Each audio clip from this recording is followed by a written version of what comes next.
Welcome to Breakthrough Success. I am your host, Marc Guberti, CEO and founder of the Content Marketing Closet, bringing you 3 new episodes each week where I and top-level guests teach you how to take your business to the next level and achieve your breakthrough. Now, if you are looking to take your business to the next breakthrough and you want to chat with me, you can schedule a strategy call with me, markguberti.com/strategy if you are interested.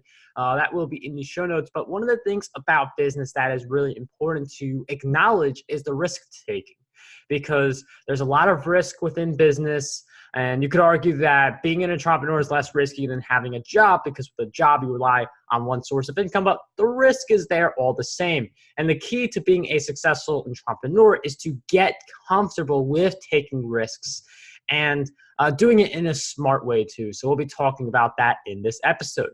Today's guest who joins us today, she is a speaker and coach who loves to empower women so they can take steps towards big dreams and a better life. She's a serial entrepreneur and big dreamer who took a hobby wedding planning business born out of a college dorm room and created a multi-business empire. Through her speaking, businesses, and passion project, the Females on Fire podcast, which will also be in the show notes, she creates content and resources to help women turn their what-ifs into tangible realities. Today's guest for episode 350 of the Breakthrough Success podcast is none other than Hayley Luckadoo.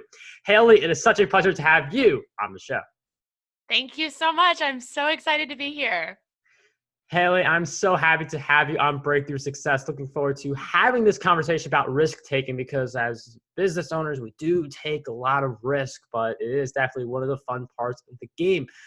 So I'm wondering if you could share a little bit on how you got comfortable with risk taking and diving into these businesses, because it's something that a lot of people are really afraid of.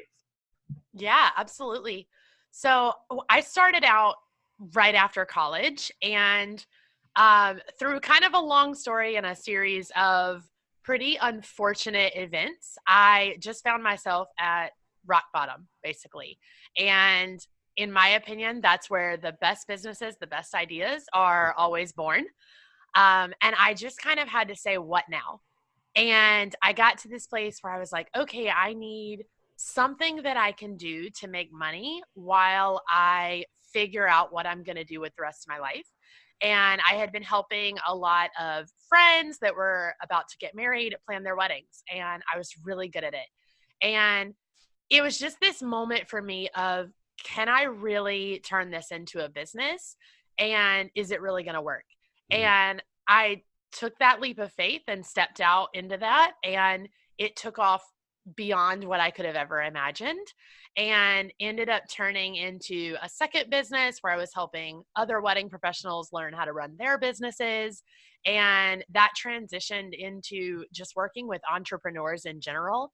And now 6 years later, it's grown into a couple different businesses and a lot of coaching and a lot of speaking, and really helping other entrepreneurs understand how to really take those first steps and then how to continue to take those steps. And for me, it was just constantly having to say, okay, I'm going to step out into this big, scary thing because I can't not do that. And I feel like we get so stuck in saying, well, what if it goes wrong? What if I fail? What if this happens? What if it doesn't work out the way I want it to? And for me, it was just so much more important for me to look at myself and say, well, why not me? And why not this? And why not right now? Because I would much rather have to say, well, what if I fail? Or what if it doesn't work? Than to get to the end of my life and say, well, what if I had just tried? Right. Yeah, that really strong last point there. I mean, there are a lot of insights sprinkled there, but I mean, like, think about, at the end of life, do you want to live in regrets, or do you want to say, I tried this, it didn't work, but at least I know. So that's why risk taking is, you learn more about yourself, you open the door to more opportunities, but it is still risk taking. And I think risk taking, we understand why we do it, because we believe in this long-term vision that things are going to end out better. But I feel like a lot of people, they're stuck on the short term. They're stuck on, like, for a business, they're stuck on, I put so much money into this thing and I just started to see some momentum, but I mean, I put so much into this. So how can we just get a little more focused on that long-term view, even when the short term is like right in front of us and it's the day-to-day. Like we always see that, but the long term is a little further away. So wonder to hear your thoughts on that. Yeah. So I think the biggest thing that you can do is, most people will say, stop looking at it as a risk. I think you should do the complete opposite. Realize that everything that you do in your life is a risk. If you have a 9 to 5, or you've got kids that you take to school or anything like that, you get out, you get in the car and you drive to work, or you drive the kids to school. That's a risk. Just getting in the car, there's other drivers on the road. You don't know what's going to happen in that time that you're trying to get somewhere. Every single thing that you do, from the time that your feet hit the floor in the morning until you go to bed at night, is a risk. You just don't think of it as a risk because you're comfortable with it. We're comfortable with driving. We're comfortable with what we eat, with what we do every day, with our morning routine. We're comfortable with those things, and we've been conditioned that those things are not risks because we're used to them. They're safe. They're okay. So if you'll start looking at everything in your life and realize, oh, everything that I do is a risk, and every single day some of those risks work out for me, then the risk to invest in something, to start a new business, to do whatever the big scary thing is, isn't really going to be so scary. It's just going to be another risk that you have to take. And you'll start to realize that you do that every single day, and it doesn't have to be scary. And it's just as simple as saying, okay, yeah, I'm going to do this thing. Yeah, a really great point about the driving, because I feel like a lot of people, they think it's riskless when they get into their first crash or they witness a crash in front of them. That's when they say, oh, wow, like, it's a risk.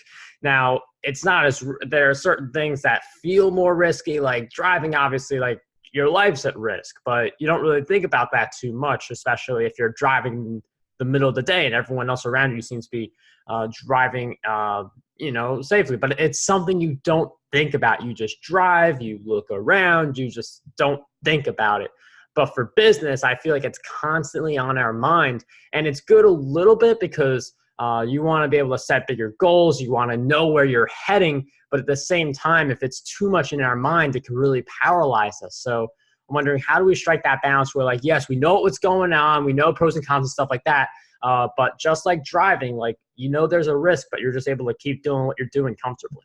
Absolutely. And I think it's all about weighing your options. So, take the driving example. Okay, I've got to get to work. Am I going to walk there? No. It's going to take you forever. So for you, it's a better option to just get in the car, try to do it safely, get there as best you can, and not have to worry about it and not have to walk, right? It's just a better option to get in the car and drive. Same thing with business. Weigh your options. Is this really going to benefit my life? Is it going to make me more money? Is it going to make me happier? Is it going to give me more time to go do the other things that I want to do? If the answer to any or all of those questions is yes, then it's worth the risk. And it's just another little risk like driving. It doesn't have to be this big scary thing that we always build it up to be. I think we get to the point where things like driving, our morning routine, the things that we do every single day are just so comfortable to us, and we're not looking at them as a risk, and we're not afraid of them because they've become so comfortable. You mentioned getting in a car crash. You don't worry about getting in a car crash until you've been in a car crash. Yeah. And all of a sudden, you're scared to get back in the car. You're like, what if it happens again? And that's the problem with taking a risk in business. We're afraid to fail. And it's because we're all humans. So we've all failed before and we don't want to do it again. So it's just like pretending that you already had a car crash because you've already had a failure, but you've got to get back in the car. You got to take another risk, because if you sit there and you just keep saying, well, what if this, what if this, what if this?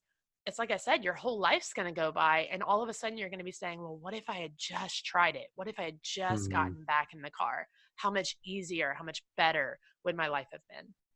And for someone who drive, like if you drive, and some people they're listening to this, they're in the cars right now. I mean, the idea of getting in a car crash, and because of that, because in some cases it's not even your fault. You get in the car crash and you're like, oh, I'm never going to go in the car again. Like, that sounds silly, but that's exactly what people are doing with businesses. Like, if they mess up a product launch, they give up on it. They think that a classic one, oversaturation. Like if your book doesn't do well, it's oversaturated. It's not your fault, and just don't do it again. Like that's the mentality that a lot of people have. But you got to get into that car again. We've been using that metaphor a lot, but it works. Yeah. You got to get into that car again. You just got to keep going, even if mistakes do happen, which they are certainly going to happen. And you mentioned failure, which is really important. Failure is part of the process, and you have to just get comfortable with the fact that you are going to fail at certain moments. So I'm wondering, how is that comfort built up for you over time? Because I know it's not something that we enjoy or anything like that. Right. I think this is going to be the craziest answer, but I have failed so many times. Mm. And that's the only reason that I'm comfortable with it, because I've seen myself at rock bottom and known that I had nowhere else to go but up. And I've seen the things that I can overcome. So I know that anything that I do now, if I fail at it, it's not going to be a big deal, because look at everything I've gone through before. So I think you've just got to force yourself to take the risk, do whatever this scary thing is that you're worried about. And if it doesn't work out, just say, okay, was that for me? If it was for me, how can I do it differently? You know, if your product fails, if your book fails, if the business doesn't work out, whatever it is, why? What was the why for why it failed? How can you go in and try again differently? Try again a little harder, give a little more to it. It doesn't mean that it's not meant for you. It doesn't mean that it was a bad idea or a bad product or a bad book. It just means it didn't quite hit the mark this time. Mm. If you look at anybody who's successful in business or really anything, I mean, look at Olympic athletes. They train their entire lives. If you ask any Olympic athlete, you know, did you hop in the pool and would you have won a gold medal the very first time? Of course not. They probably took little swimming lessons as a kid, the same way we all did.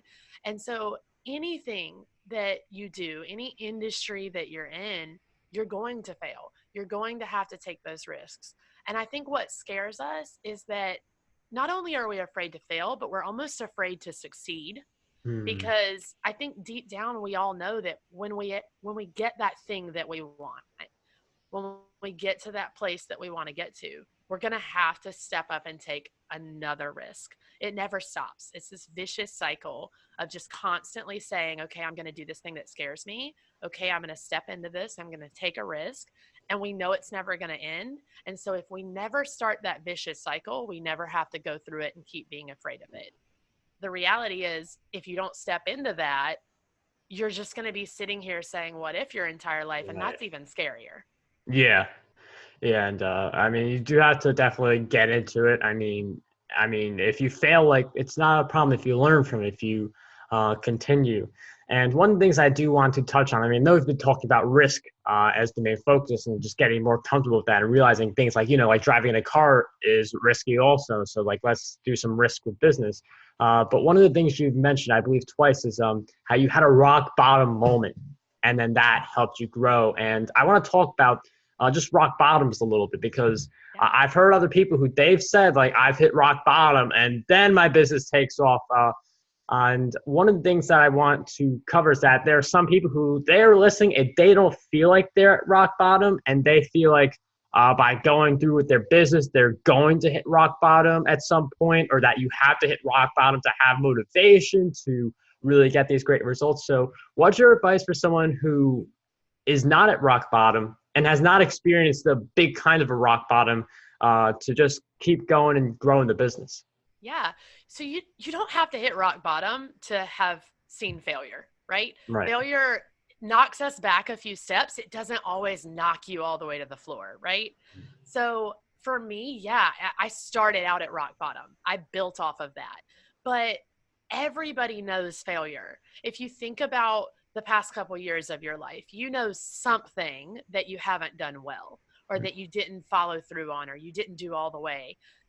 Everybody knows what that feels like. Everybody can think of an instance where they have failed at something in their life. It doesn't necessarily mean that it knocked you back to rock bottom. So for me, yeah, I think about that rock bottom moment in the beginning, but I also think about all those little failures along the way that just set me back a few steps. It's like if somebody punches you in the face, right? It's Right. probably, unless it's some like really huge guy, it's probably not going to knock you to the floor, but it's going to hurt. It's going to like knock you back just a little bit. That's what failure's like. Failure's like a punch in the face. It doesn't necessarily knock you all the way to the floor. You're not down and out yet, but it kind of gives you this wake up call like, okay, I've got to step up. I've got to do something different. I've got to do this a little better. And just learning from those little failures and building off of those, that's how you build success. You don't have to hit rock bottom. You don't have to have some crazy, insane story of how your business got started and you never meant to get into business and all of these things that we hear all the time. You just have to be able to say, here's this little tiny failure that I overcame. Look at this thing that I did. And that, if you can build off of those, you'll find success. And you don't have to be afraid of those little tiny failures.